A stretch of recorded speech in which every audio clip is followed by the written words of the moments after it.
రోజు నిండుగా ఉండే ఈ డాబా పైన కాకులు వచ్చి వాళ్తూ ఏమన్నా తినుబండారాలు వేస్తానా అని చెప్పి ఎదురు చూసామన్నమాట.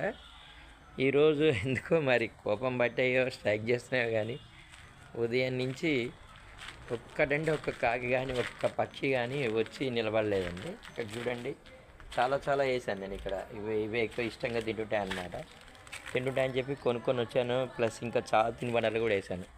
కానీ అటు ఒక పిట్ట కానీ లేదా ఒక పక్షి కానీ ఇంకా అసలు మధ్యాహ్నం ఇక లంచ్ టైం అవుతుందన్నమాట. చూస్తున్నాను, ఒకవేళ వచ్చి ఏమన్నా ముట్టుకుంటే ఇక తిందామని చెప్పి. అంటే రోజు ఇంకా అది అలవాటు అయిపోయింది కదండి. అట్లా పర్టికులర్గా ఒక రోజు అంటూ ఏం లేదన్నమాట. కానీ అసలు మచ్చికుడు కనబడట్లేదండి.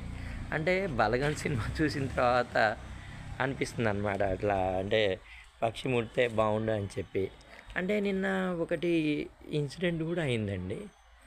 మనకి బాగా కావాల్సిన మిత్రుడు అనమాట, పాపం కాలం చేశారు. నేను అంత్యక్రియలకు కూడా అటెండ్ అయ్యాను. అయితే ఎక్కువసేపు ఉండలేదండి. అంటే కొన్ని కార్యక్రమాలు అయిపోయిన తర్వాత కొంచెం బిజీ ఉందని చెప్పి వచ్చానన్నమాట నేను.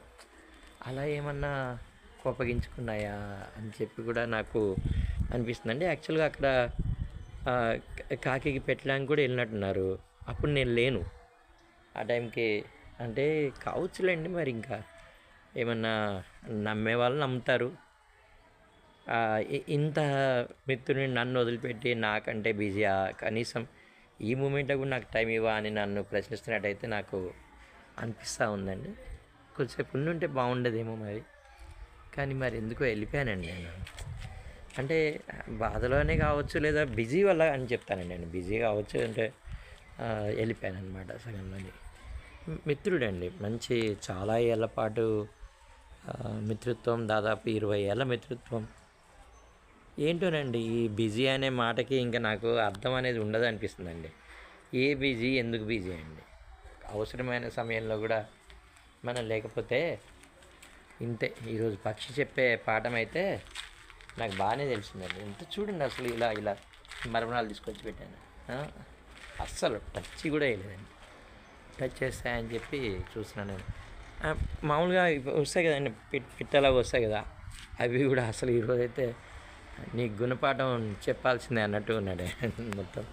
బట్ ఐ రియలైజ్డ్ అండి, what mistake I did yesterday అని చెప్పి. మిస్టేక్ అని కాదు కానీ టైం మేనేజ్ చేయలేకపోయాను. That is the mistake. అంటే ఫైనల్ రైట్స్కి అలా వెళ్ళినప్పుడు కంప్లీట్ టైం ఉండాలండి. ఇంకా మిత్రుడు మనకి ఎంత విలువ ఇస్తాడో నాకు చెప్పకనే చెప్పినట్టు అయింది. So I regret for that. చూసారండి కాకులు, ఎప్పుడైతే నేను రిగ్రెట్ అవుతున్నానని చెప్పానో అప్పుడు ఆటోమేటిక్గా వచ్చాయి. కానీ తినడం మాత్రం మానేసాయండి. మరి ఏం చెప్పాలో అర్థం కావట్లేదు. దానికి ఇష్టం అని చెప్పి మరి మిక్చర్ తీసుకొచ్చాను, బూందీ తీసుకొచ్చాను. చూసారండి, ఇలా లైన్గా పెడుతూనే ఉన్నాను. అయినా సరే మరి ముట్టట్లేదు. చూడాలి ఇప్పటివరకు ఏమన్నా కాకులు. చూసారండి, లైన్గా ఉన్నాయి. పాపం ఒక్కటి కూడా రావట్లేదు. ఒకటి కూడా నిన్న మిస్టేక్ చేశాను. నేను ఉండుంటే బాగుండేది. కాకుల నుంచి మానవుడు చాలా నేర్చుకోవాలండి నిజంగానే. ఒక్క చిన్న మిస్టేక్ అనమాట. నిన్న నేను చెప్పాను కదండి, ఒక ఫ్యూనరల్ అటెండ్ అయ్యాను. రోజు కాకులకి అన్నం పెట్టే నేను నిన్న కరెక్ట్గా ఆ ప్రక్రియలో భాగంగా ఆ కార్యక్రమం అప్పుడు నేను లేనమాట. సో అందుకోసం అని చెప్పి నేనైతే మరి చెప్పానండి, తప్పైపోయిందని చెప్పి. నమ్మాలి కదండి, ఇంకా మన విశ్వాసాలు ఇవన్నీ కూడా.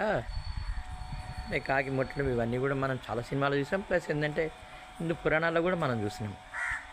ఇప్పుడే ఇంకా రకరకాల వంటలు అయితే తీసుకొచ్చి పెట్టారండి. మరి చూడాలి, అన్నీ ఇక్కడిక్కడే తిరుగుతున్నాయి. కానీ ఒకసారి ముట్టుకోవడం అనేది చేస్తే ఇక వెళ్ళి తిందామనే ఆలోచన అయితే నేను ఉన్నానండి. చూడాలి. ఇంకెక్కడ ఫుడ్ అక్కడనే ఉండిపోయిందండి. అసలు రాదు, తినదు. ఒక చిన్న మిస్టేక్ అండి, అంతే. దిద్దుకోలేని మిస్టేక్ లాగా అయిపోయిందన్నమాట. ఎంత పాఠం చెప్పాను చూడండి. అరే, నీకు ఇష్టమైన వ్యక్తి వెళ్ళిపోయాడు, కాలం చేశాడు, అంత్యక్రియలు అవుతున్నాయి, టైం లేదని చెప్పి సగంలో వెళ్ళిపోయావా? నీకు ఇదే శిక్ష అని చెప్పి పావురం వేసిన, అంటే పావురాలు కాదండి, కాకులు వేసినటువంటి ఈ శిక్షణ అంటే ఏదైనా అన్నాడు, కానీ నాకు అలవాటు అనమాట. జస్ట్ ఏంటంటే ఎవ్రీడే వాడికి పెట్టిన తర్వాతనే నేను తింటాను. ఎన్నన్నది పెట్టండి ఈరోజు మాత్రం అంతే. సారీ, నేను మిస్టేక్ చేశాను, నేను నాకు అర్థమైపోయింది. టైం లేదు అనే మాటకి అర్థమే లేదండి నిజంగానే. కొన్ని సందర్భాల్లో టైం లేదు అని చెప్పకూడదండి మనం. నేను చెప్పాను నిన్న ధన సగం వరకు ఉండి అంత్యక్రియల్లో మిత్రుడు, క్లోజ్ మిత్రుడు అనమాట, ఎప్పుడూ ఉండే బిజీనే. మరి ఎందుకు అలా చేస్తున్నా నాకు కూడా అర్థం కాలేదు. సగంలో వెళ్ళిపోవడం అయితే నన్ను చాలా చాలా చాలా బాధించిందండి. చూడాలి మరి, ఏమన్నా కాకులు క్షమించి మా ఆతిథ్యాన్ని మళ్ళీ స్వీకరించి నన్ను భోజనం చేయడానికి అనుమతిస్తాయా లేదా అని చెప్పి. ఉంటాయండి ఆత్మలు, ఇవన్నీ కూడా దేన్ని కూడా మనం కొట్టిపారేయలేం. ఏది లేకుండా అయితే రాదు కదండి.